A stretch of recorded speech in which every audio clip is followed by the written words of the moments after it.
Welcome to Treeline Pursuits. Today we're going to talk about hydration and how to integrate hydration into your pack and how to organize that, where to keep your water kit, what I call it, in your pack so it's easy to access, and kind of the whole process around keeping yourself hydrated when you're in the backcountry, and how to keep hydrated in camp, kind of from start to finish. So we're going to break that down. If you're new to Treeline Pursuits, you can check us out on treelinepursuits.com. I write a lot of do-it-yourself articles. I'm a big DIY public land hunter. I've been elk hunting for about 25 years. I've mostly have traveled from the east to the west to hunt, but recently moved to Montana in the past year, so now I'm really digging being out here. So I have a lot of experience with traveling to hunt. And I think of gear is really important to guys that don't have a lot of experience in western hunting particularly. Because when I tree stand hunt in Missouri, it wasn't you grab a bottle of water, you go to your tree stand, it's like kind of it's a no-brainer. But out here, hydration is a big deal. It's a big deal because water can be plentiful or it can be scarce. It seems like it's one or the other. And so when you're out there, you kind of got to be prepared for a little bit of everything. So a little bit of the reason behind I want to dig into the hydration and how it works is a little bit about the evolution of my hunting. When I first started elk hunting, we were doing a lot like Corey Jacobson does. We would find a base camp on a road, on a remote road, and we'd hike in and out, do the long hike every day. Hike in, hike out, stay in a base camp, usually on a road, usually close to a vehicle, camper type situation. Then we dabbled with a little bit of backpacking. What that usually meant was packing a real heavy pack, setting up kind of a remote base camp and hunting out of that base camp and doing day hikes out of that. Then over the years evolved more into true backpack hunting where we got our packs down around the 40-45 pound range and lived out of our packs all day. Now my next evolution is I just recently got 4 llamas. So now I'm going to be taking the llamas in, setting up base camps, and being very mobile with my remote camps further deeper into the backcountry and being able to move them around. So with that evolution of my hunting, the evolution of my hydration system has evolved as well. So now today we're going to talk about hydration as it relates to backpack hunting primarily. You can get by with a lot of options if you're leaving from the camp every day and you're coming back to your camp and you're not having to filter a whole ton of water. There's a lot of options, but I think you'll find some of the things I do will work both car camping and doing the long hike, or if you're doing backpack style hunting, or even if you're doing llama hunting like I'm going to be doing now. So let's talk about first, why do we even worry about hydration? Now I realize that some of this stuff is going to be pretty simple. And a lot of you guys that might watch this, I've experienced hunters, you'll be like, yeah, I got it. But there might be a few things in here that you're going to pick up, some tips. I've tried a lot of different systems and a lot of different filters, a lot of different pumps, a lot of different chemical treatments. And so I've really narrowed it down. I've paid close attention to what guys like Aaron Snyder have done and how they've evolved. And I'll talk a little bit about that. But I think you'll find some tips in here that will help you. Why we're even talking about hydration is because I think it's, everyone obviously knows you have to drink water when you're hunting, especially when you're putting in the effort like we put in. But I think when people come out west, they underestimate it because you don't get as thirsty typically as you do in a high humidity climate. At least I don't personally. So I found myself neglecting my hydration a lot when I was out west. Well, when I did a 5 or 6 day hunt coming from the west, I could tolerate a little bit of a dehydration and kind of just get, and get through and get home, and then I could rehydrate better and get my body back to normal. But when you're going beyond 5, 6, 7, 8 days, you can't take your hydration lightly. It's got to be a pretty serious effort, and you got to stay on it. So it really affects your attitude. When you're in the background, just really, and you're not seeing anything, and you're not seeing sign, and you're just looking for elk or whatever you're hunting, it's real easy for your attitude to degrade. And when you're dehydrated, it just magnifies it. So staying hydrated really improves your attitude, especially with your partner. if you're hunting with a group or a partner, just having keeping your friendship intact. I mean, I know this sounds dumb, but hydration can really play a part in that. Your performance. I used to be a triathlete in my days, and I was chronically dehydrated as a triathlete. I was a little bit bigger triathlete than the most guys, so I was always right on the edge of dehydration. So I understand very completely the performance end of keeping yourself hydrated. And the mental aptitude too, it kind of goes with the attitude, but your mental outlook and just your mental well-being, your awareness, your ability to kind of foresee things that are happening, being more in tune with what the elk are doing, and all of that is really tied to how hydrated you are and how your electrolyte balance is in your body. So when I talk about hydration, I'm also talking about keeping your electrolytes in balance too, kind of a little bit of both. We'll talk a little bit about that. And then there's a litany of other biological factors that come into hydration. I'm certainly not an expert in that, but over the years, I've focused on the attitude, benefit, the performance, and the mental aptitude and awareness. Those three things are a key for hydration for me. So when we come back, we're going to break down the kits, the gear, how we use it, why we use it, when we use it. Okay, so we're back. Now we're going to talk about setting up your pack for success with your hydration. Getting it set up properly will make it safer for you. You're gonna function better. We talked about that before. I personally feel like if you keep your water inside your pack or even on your belt, especially if it's on your belt and it's in some kind of restricted zipper or some kind of system that you've got to open up, you will find reasons not to drink. I know that sounds bizarre. You're like, oh, I'll drink. But when you're chasing elk and you're climbing mountains and you've got trekking poles and you're doing the work, what you're going to find, I think, for me anyway, is that if I've got to activate something to drink, I'm saying I'll get a drink when I get to the top. When I just get to the top of this hill, or when I get over this ridge, I'll get some water. I've just found that even though sometimes it's a little more work, I have found that the Camelback system with the hose, and it's right there, I am drinking a lot more water than I do when it's in another type of system. The other reason is you do not want to remove your pack. I mean, if you really like the Nalgene bottle and you got a super cool Mountain Ops or a Kafaru or some kind of Nalgene bottle you're trying to show off, that's fine. Use the bottle. Just make sure you use it. The other reason I don't like the bottle is it gets hot immediately, especially archery season. The water's warm. I find myself not wanting to drink warm water as much as I like to drink cool water. I mean, that seems to be common sense. When you put your bladder in your pack, it's amazing how insulated your pack is with your back and your gear in the pack, and then you've got your bladder. How amazing how that water stays cool.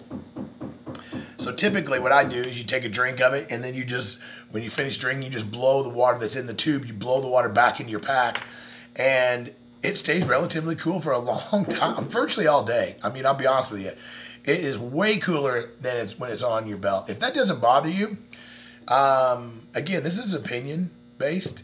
So the key is just setting ourselves up for hydration. Whatever system you use, as long as it's working for you. This is my system, and these are the reasons it works for me. You want to set it up where you don't have to remove your pack. The problem is once you get dehydrated too, you can't catch up. It's hard to catch up. Once you get in a problem, once you're fatigued, once you've got a headache, once you've got the signs of dehydration, coming back from it is super difficult. I've seen so many guys. My brother got really dehydrated on a New Mexico elk hunt because the water quality was just terrible. There was a dead bird floating, and it was actually decomposing in the water that we were trying to filter from. We filled up our water. We treated it, of course, chemically treated it, and he wouldn't drink it. So he ended up getting a little dehydrated. Once I got over the mental block of that dead bird floating and actually decomposing and the parts of the bird were floating around, once I got past that, I was able to drink it. Didn't get sick from it. The water was perfectly fine once it got treated. It's just the mental block is sometimes tough. So when you're drinking really dirty water, really gross water, it's a good idea to pre-filter it through a shirt, anything you've got. just to get the chunks out. And the color is a problem for some people. So maybe that's another reason that you want to use a Camelback, because it's out of sight, out of mind. But if you can get good crystal clear water, like in the high country, a lot of times that's the best, obviously, but it's not always available. You know, so just remember that it's hard to come back when you get dehydrated. Okay, so now we're going to start getting into the current system that I'm running. I'm currently running the Camelback Unibottle, or Unbottle. And I'll tell you a lot of reasons why. The regular Camelback inside, or any, you know, the off brands, I'm just going to call it Camelback. It's kind of like Kleenex for me. So when I say Camelback, I am not endorsing Camelback. I'm just all hydration bladders in general. When you use a regular hydration bladder, there's a very, very high chance of it getting punctured in a pack. Every time you put your pack together, you got to be very careful what you do and how you do it. I punctured 2 bladders on 2 hunts. Of course, I had other systems to back it up, but then I'm getting into my pack to get my water, like we just talked about, that you don't want to do. Yeah, I always have a backup system, but it's not as convenient as drinking through your bladder. So when Camelback came out with this Unbottle, it was the holy grail of hydration for hunting. It did not add that much weight, surprisingly, to the hydration bladder. So I run 100 ounce most of the time, but I also have a 70 ounce that I run on some smaller trips if I'm just doing a little something or whatever. But so I have both. I started with the 70 because I thought that was going to work, but then I just decided, you know, I'd rather have the 100 and have the capabilities of having 100. Most of the time I don't have 100, but it's there. What I like about it is that the case or the jacket is integrated onto the bottle. You can remove the bottle. You've got to get in there and kind of, you know, mess around and everything else, but it really fits like a glove. You unzip the bottom. You can access the connection on the bottom of the bottle, just like any bottle if you need to. Don't really need to, but it has a little zipper pouch for that. And what I also like about it is that you can unzip this top here and get into the back. You can see here, you can get into the bottle. This covering virtually makes it puncture proof. I've ran this for 2 years now and had not one problem with it. It's got a real nice little strap that has a snap that allows me to hang it inside my pack. And it's got 4 clips, depending on what kind of pack you're running. It's got 4 clips that also help you integrate that into your pack. When I strap this hydration bladder into my pack, it never comes out. Meaning I rarely fill my pack from the opening. My bladder from the opening. I'll show you how I do it. Most of you probably have already seen this, but it may be you might get a couple tips out of this. So I rarely do it unless I'm filling it up at home when I'm heading out for like the first day or something, but I try not to fill it from this because I don't want to take a risk on getting water inside my pack or getting something else wet that I don't want to get wet, like my sleeping bag. So I just keep that lid on tight and I just keep it in there. So what I did with this Unibottle is I got now this is an additional kit. This is it's an adapter kit that you can get for Camelback that you put this inline adapter in and allows you just to clip off the mouthpiece and allows you to clip on and fill it from a Platypus bottle or whatever you're using. It's got multiple type of connections, but this quick connect is hanging outside your pack and allows you to install another quick connect on the filling system to fill your bladder from outside your pack. It works super good. And on my last hunt, most of the guys I hunted with ran this system and we just rocked this. I mean, it just rocked and rolled the whole week. So we just had no issues. We come to a creek, pull out our Sawyers, filter a bottle, squeeze it right in through the tube. So now that cold creek water is inside our pack. It's insulated. It's staying cool. It's a pleasure to drink. We're liking to drink it. So that's the way we run that. So I'll show you on this. Remember, this is going to be hanging inside your pack. You've got the disconnect. Okay. So now it's time to talk about I'm going to review some other systems at the end of the video that I've used. I've got a more aggressive system. It's a 4-liter system that I'm running since I'm running llamas. That's a super light. I'll talk about that. And then I'm going to briefly mention some things about pumps. So if you want to hang on for that or fast forward to that, I'm going to cover those things once I get through what I'm currently running. So again, we're back to the unbottle. It's the ripstop nylon covered Camelback, with which I added in line this kit. This does not come with this system. You have to buy this adapter kit. So I have a water kit that I run. In my water kit is also in my fire kit. It's a water fire kit. I know if I'm drinking or I need to build a fire, I just grab this bag. I don't like grabbing my emergency kit for my water, for my fire. The one thing I do keep in my emergency kit is my Aquamira. I use the 2-bottle system Aquamira. Honestly, I don't use it. I've never used it. I've tried it. I like it better than the tablets, but I've never been in a situation that I haven't been able to use my Sawyer so far. In Montana, we have a lot of water where I'm hunting. Honestly, if you're having trouble finding water and you're elk hunting, you're probably not finding elk either. So I'm just going to be honest about it. Elk have to have water. They are very water-focused animals. And if you're struggling to find water, then you might be struggling to find elk. Now, mule deer, whole nother ballgame. We won't get into that. But my Aquamira, I do carry in my emergency pack, in my emergency stuff sack, because I rarely get it out. I do not put it in my water sack. So my water kit, we'll open it up. Again, I want to apologize right off the bat for my videos are a little bit long. But the reason I make them long, I like to dig into the details. I get so sick and tired of videos that just say, oh yeah, I use the Platypus this, I use this adapter kit, I use this. And really don't go into form or function or behavior or anything. It drives me crazy. I think guys just like to make videos. I make videos that I feel like I'm passing along some knowledge or some, honestly, passing along from all the mistakes I've made in the past is what it really comes down to. So inside my water kit, these are the contents. I've got another Ziploc bag that actually has my Sawyer water filter in it, and it has my dirty bag in it. What I mean by dirty bag, it's a small Platypus type bottle that comes with the Sawyer kit. I do not want that dirty bag inside or touching other clean bags or other clean items. So I put it inside with the filter itself, so I know everything in this bag has the potential of touching dirty water. Now, in reality, once the water dries, there's a reduced chance of transmission and all that. I get all that, but that's just the way I like to do it, so I keep my dirty bag. We'll talk about that when I open it. I also carry Fizz Tablets. Fizz Tablets from Hammer Gel Electrolyte Replacement. I know a lot of you guys run Noon or None. And then I know some of you guys run like Mountain Ops stuff. I like the Mountain Ops Ignite. More for an energy drink. I like the Fizz for electrolyte replacement.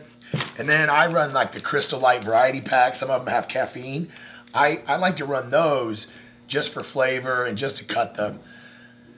I like drinking flavored water a lot, you know, especially when I'm at camp and having dinner, stuff like that. So I never put anything flavored or anything Fizz or anything Mountain Ops inside my Camelback. I do not want it to become sticky. I don't want it to grow any fungus.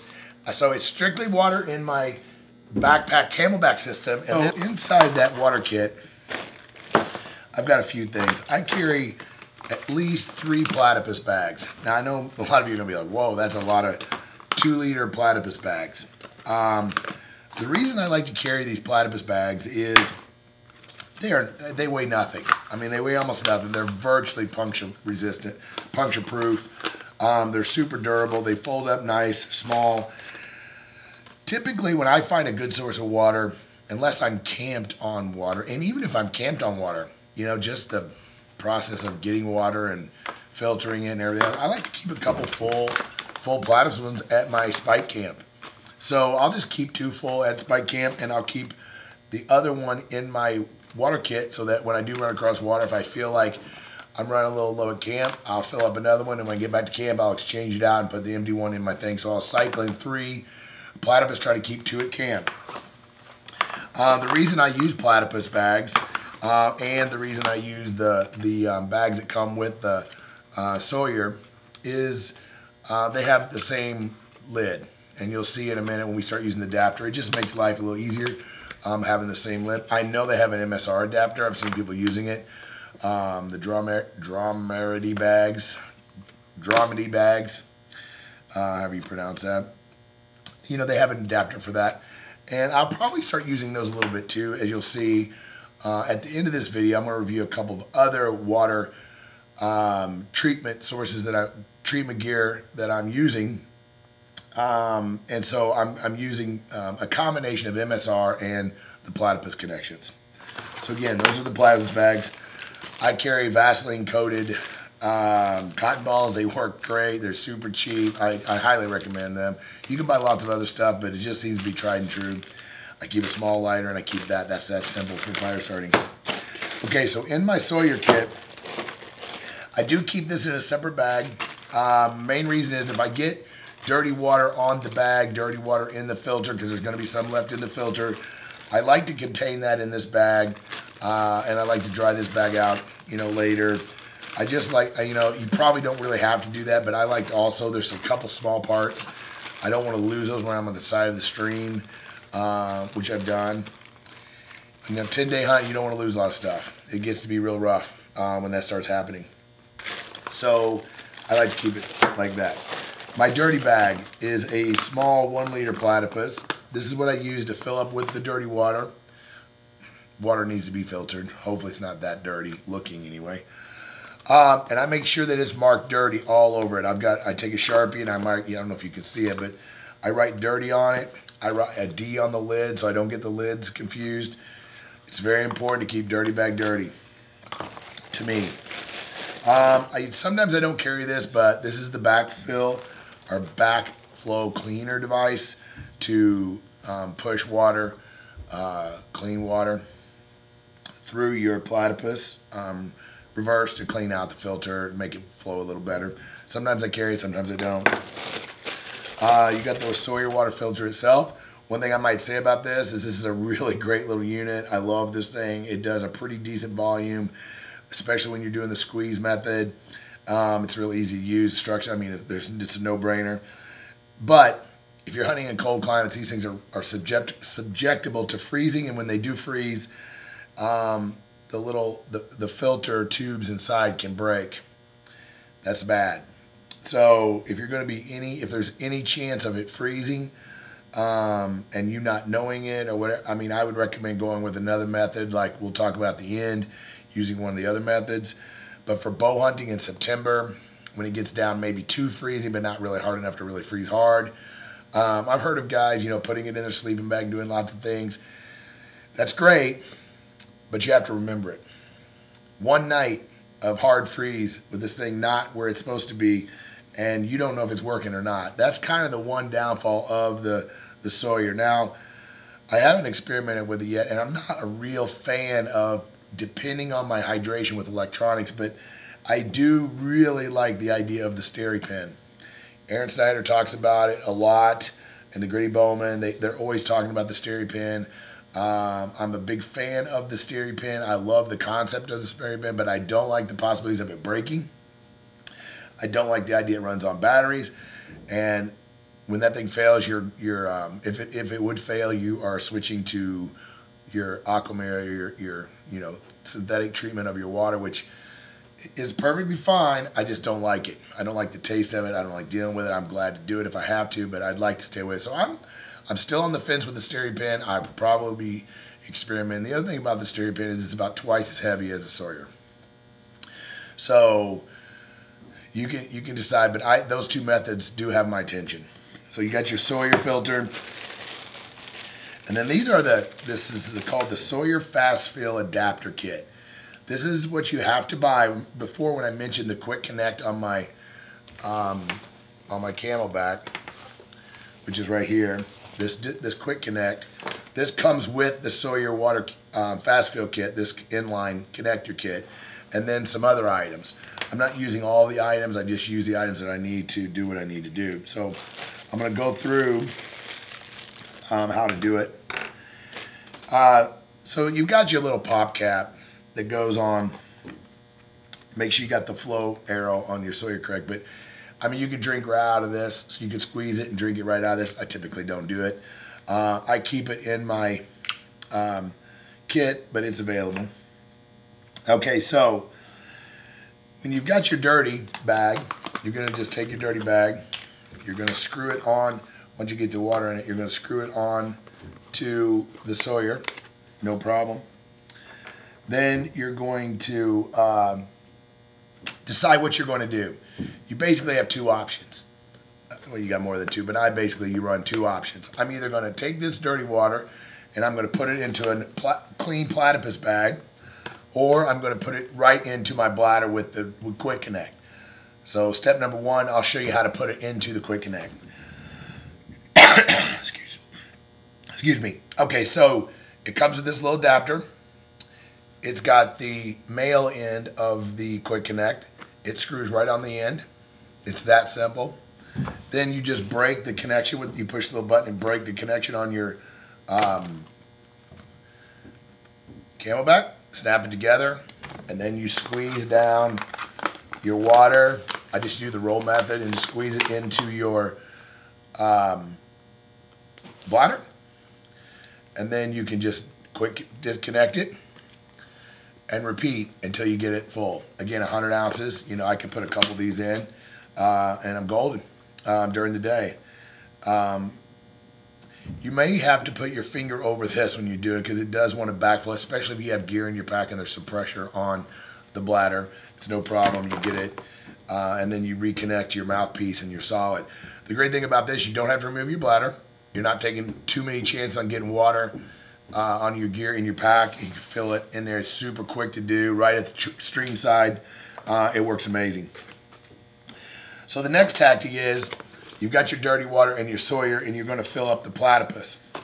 The adapter kit comes with a two-way screw top. So you screw it onto the top, or actually technically the bottom of the Sawyer. I'm keeping it at the top because remember it's full of water. Screw it on the top. You take your platypus bag that you're going to put it in. You screw it on the top. It makes the connection between the two bags. So then you flip it over and you squeeze the water into the platypus bag, okay? So this year, I've been running this 1 liter dirty bag. I'm considering switching to the 2 liter dirty bag just so I don't have to refill it as many times. But that's kind of a personal preference. You can kind of decide what you like.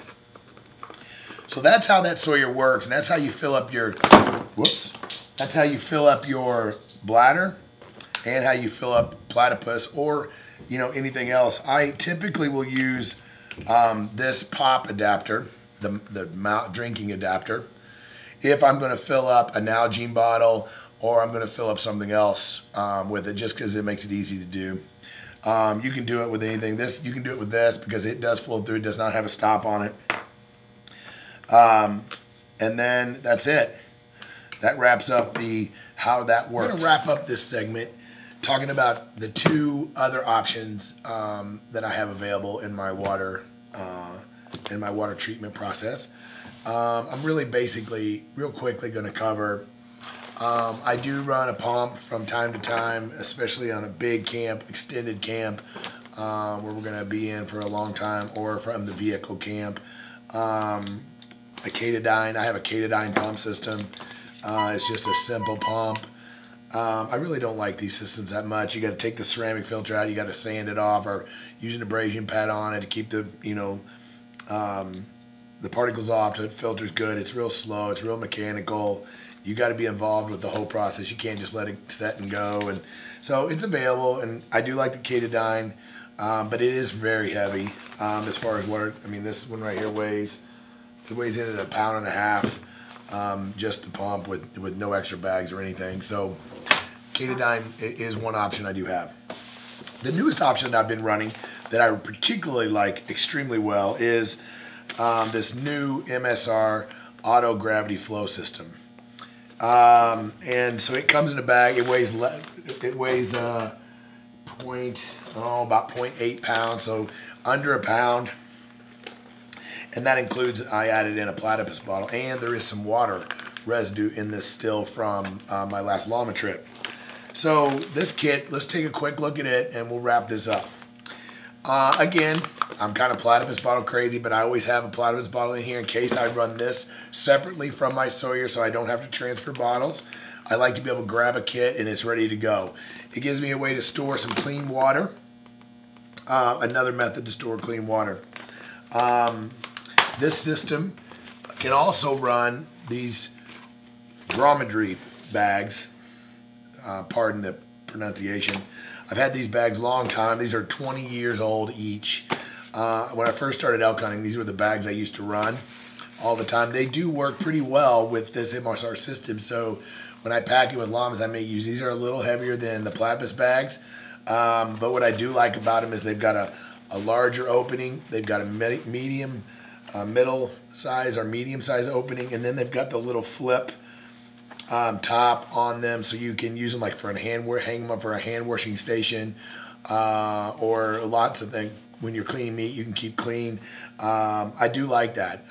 They even can serve as a portable shower. It's a pretty fine stream of water, but it does work pretty well for that. So these are pretty adaptable containers, and I'll show you how that integrates here in a little bit.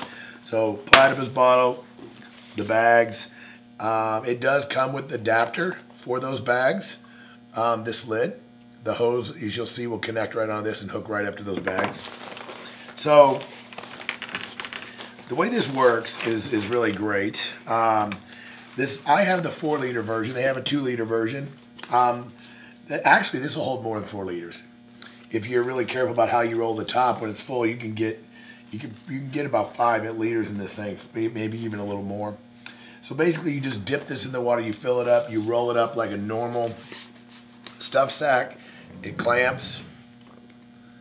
And then there's another strap that has a little clamp on it that goes around a branch or a tree, whatever, you hang it on the side of the tree, and it just hangs.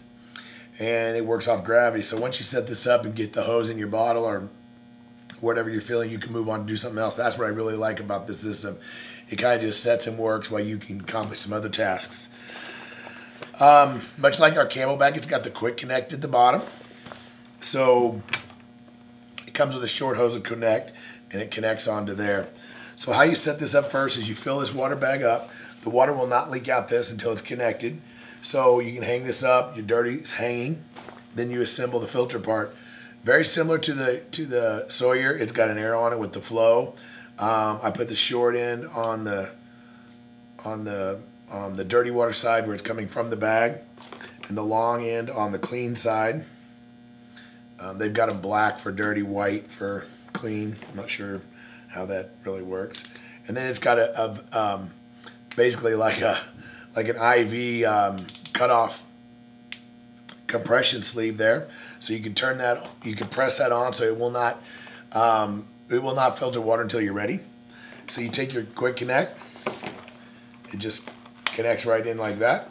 This hangs, the filter hangs, and then you can put the end wherever you like. You can fill up whatever bottle or reservoir you have. It does connect to the dromedary bag lid like such, and then that will connect right onto the bag. So you have kind of a complete locked system if you do that. So it goes right on, and you lay the bag on the ground, it'll fill it up. I really like this system. Weight-wise, it weighs very little. It weighs just a little more than the Sawyer. So, I mean, you could run this as a sole system really easy. The only downside to running it as a standalone system is, it takes a few minutes to kind of get it together and fill the bag, that kind of stuff. So, you got to keep that in mind. But it could be run by itself. I will tell you, this is not a really cheap system.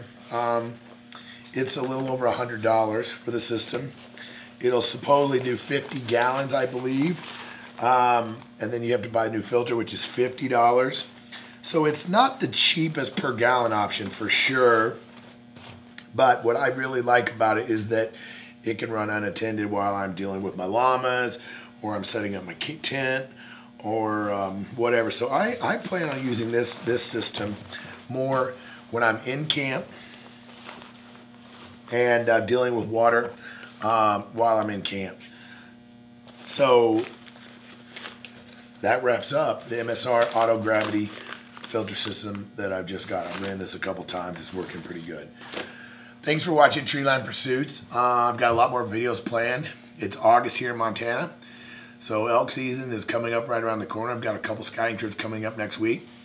So I hope to have some more gear reviews. I've got a lot of video ideas that I'm working on. If you have any ideas or you would like one particular topic that you want to hear anything about, drop me a note. Leave me a comment. I try to get to those comments. I try to answer every one. So you can follow us again on TreelinePursuits.com. You can follow us at Treeline Pursuits on our Instagram channel. And obviously hope you'll subscribe to our YouTube channel. Thanks for watching, and we'll see you out in the backcountry.